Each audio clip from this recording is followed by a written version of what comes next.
How to Craft Your Worldview with AI. What I learned at Tony Robbins and Dean Graziosi's $250,000 private mastermind this week.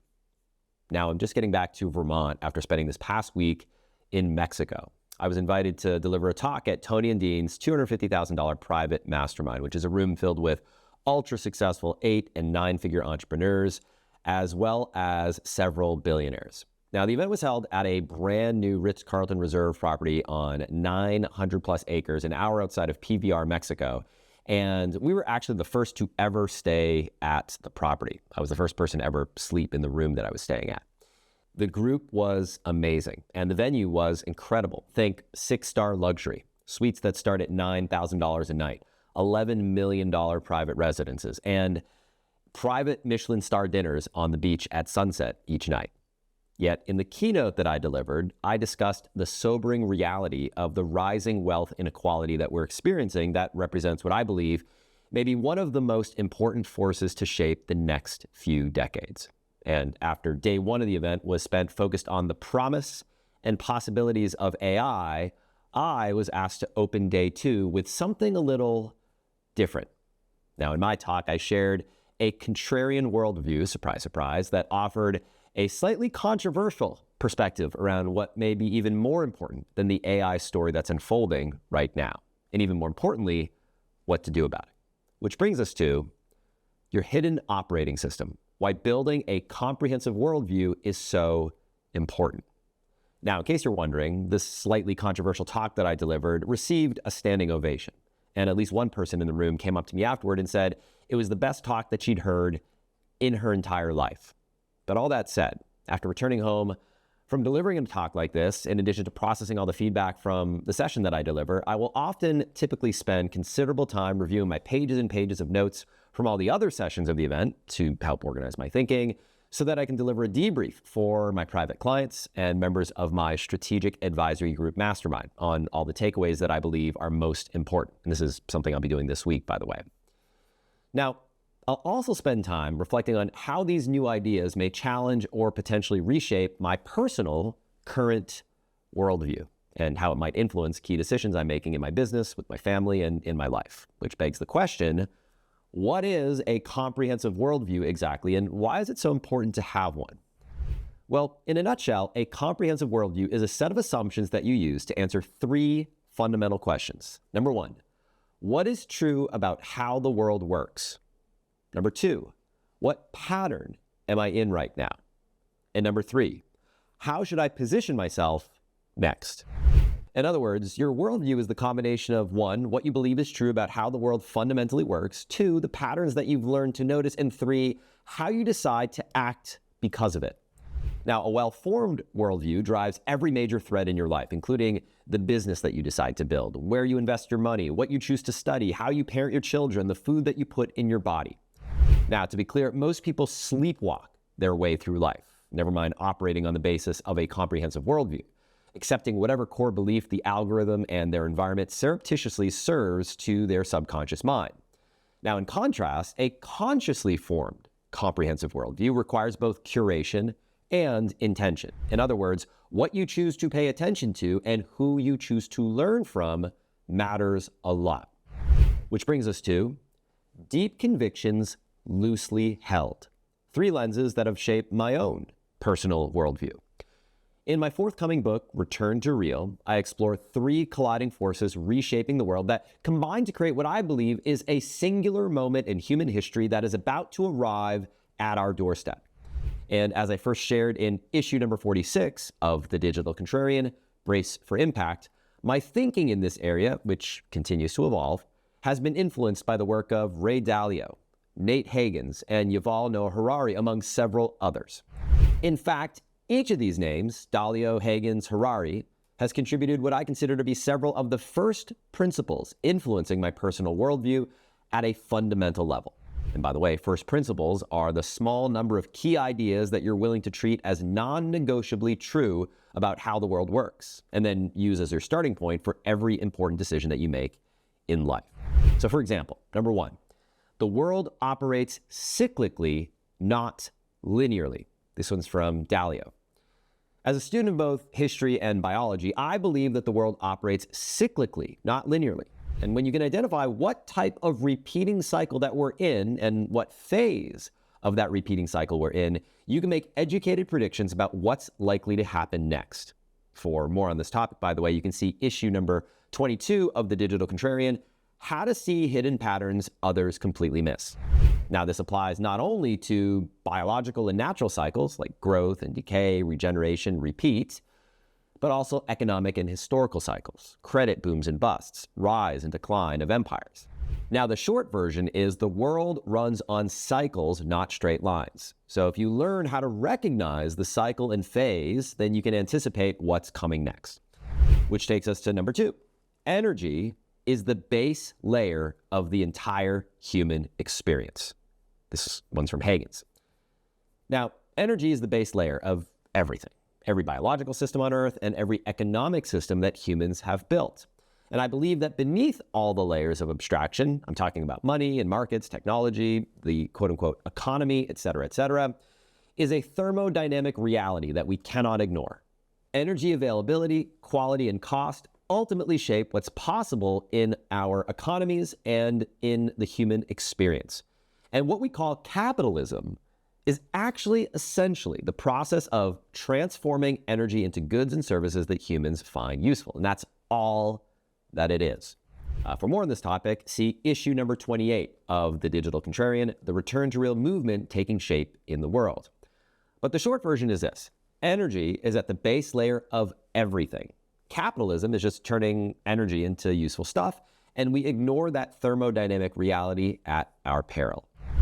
This takes us to number 3, which is there are 3 levels of reality: objective, subjective, and intersubjective. This one comes from Harari.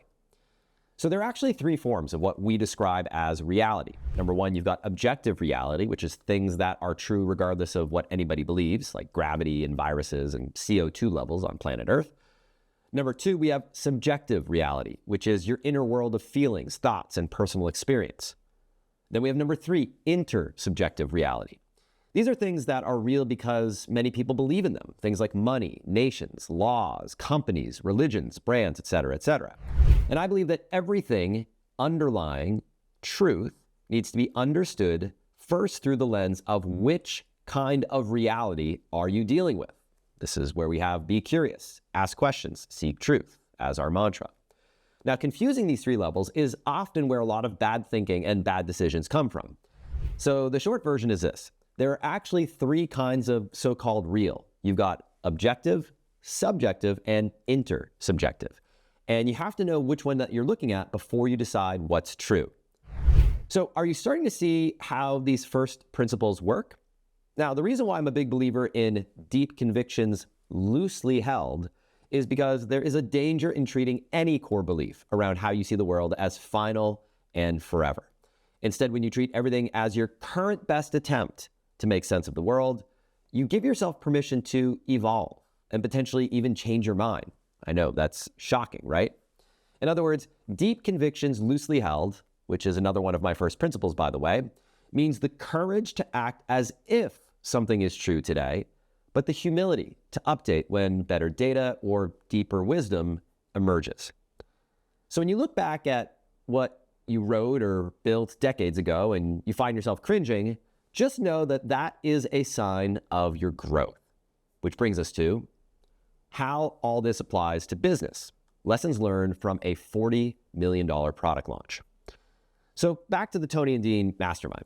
At the Tony and Dean 250K Mastermind, there were a number of incredible speakers and sessions. But the session that I'll highlight here today is the one that Dean Graziosi himself delivered, where he shared some of the biggest lessons learned from his company's most recent $40 million product launch. Now, there were 100 different things that Tony and Dean did to make their launch the massive success that it was, but if there was just one overarching core idea that I took away from Dean's worldview on marketing, it was this: ripe fruit versus green fruit.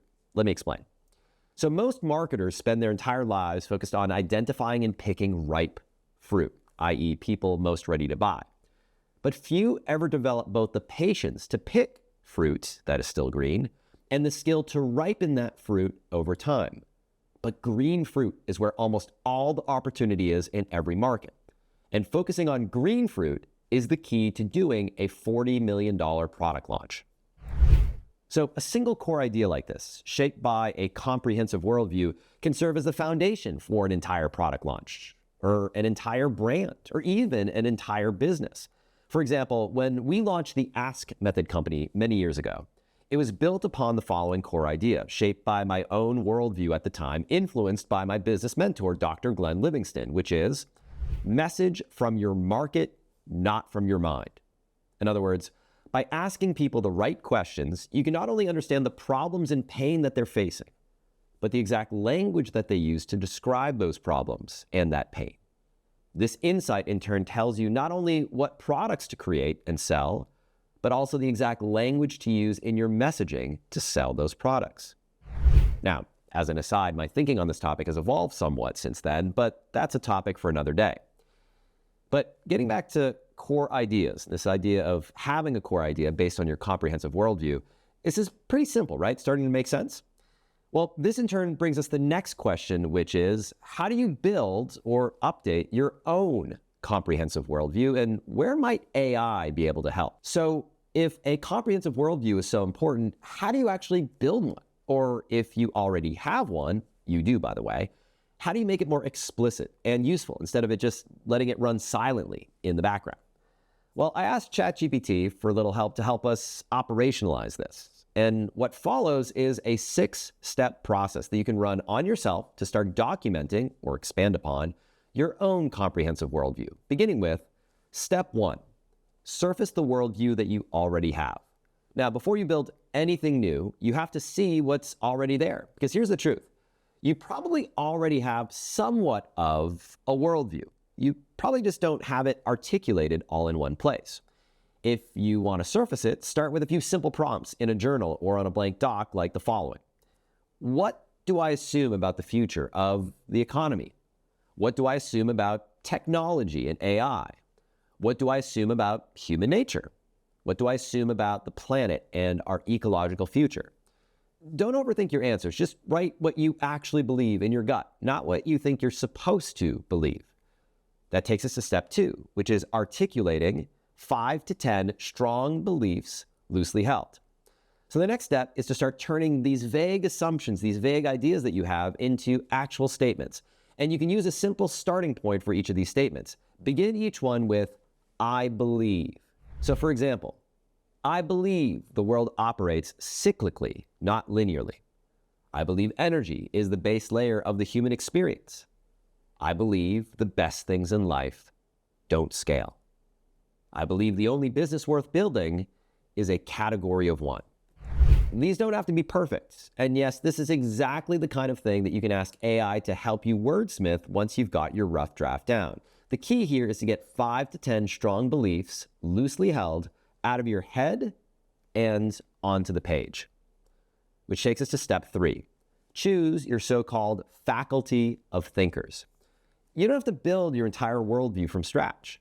Other smart people have spent entire lifetimes wrestling with the same questions that you're asking right now. So an underrated move is to consciously select a faculty of thinkers. These can be dead or alive, that you want to learn from, almost like you're building your own personal advisory board.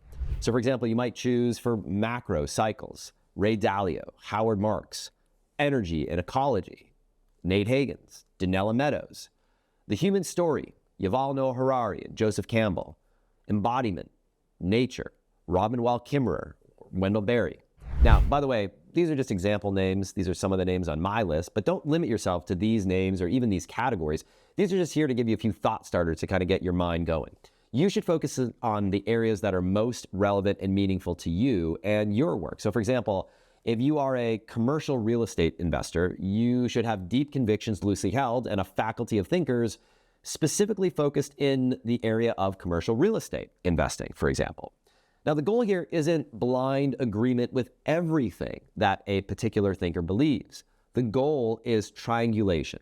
In other words, if multiple thinkers like Dalio, Hagens, Harari are all looking at the same world from very different angles, where their views overlap and where they overlap with yours, this may offer clues as to where the deep truth lives.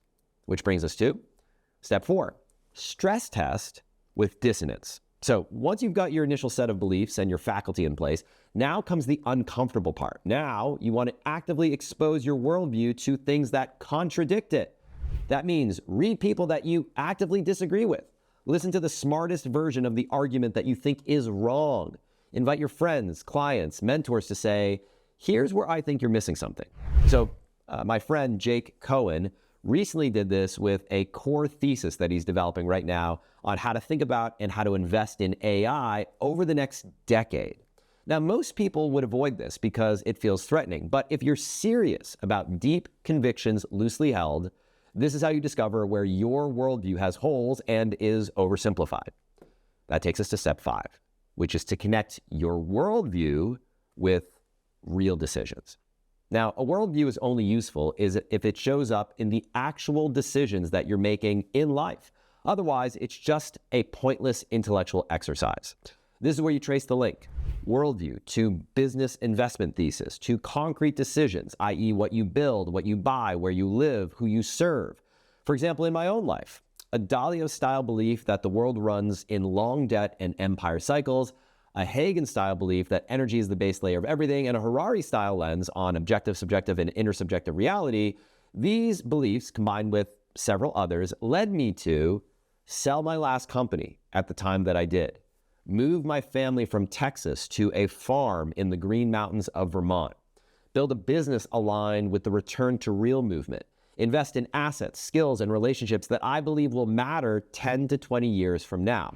Now, a different worldview leads to a different life. And the same thing is true for you. When you look at your business, your model that you have, the pricing that you have in place, your offers, your hiring, marketing, and even where you choose to live, you should be able to say, this choice makes sense because of how I see the world. And if you can't connect those dots, either the choice or the worldview needs another look. This takes us to our 6th and final step, which is create a review rhythm. Finally, you want to be able to build a simple review cadence into this process. I recommend treating your worldview a bit like the investment policy statement discussion from issue 42, how to keep your head straight when the world goes sideways. So once a year, I sit down and ask, what do I still believe is true? What no longer matches the world that I'm actually seeing?